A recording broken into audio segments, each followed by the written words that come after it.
देखी भैया एगो लड़की कोनो लड़का से कह दिया नर की ना जाने का हो गइल बाटे आज के सर से चुनरिया सर केला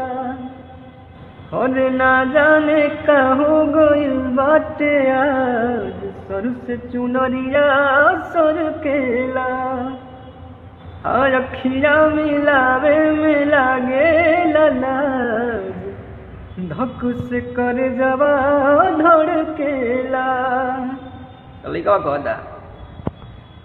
के मन में मिलनवा के चाहत जगा के झूठो प्रीतिया के सपना दिखा के दिलवा में ये हो दिलवा में घर तू बनाई के उड़ जइबू रे मैना दिलवा में घर तू बनाई के उड़ जइबू रे मैना।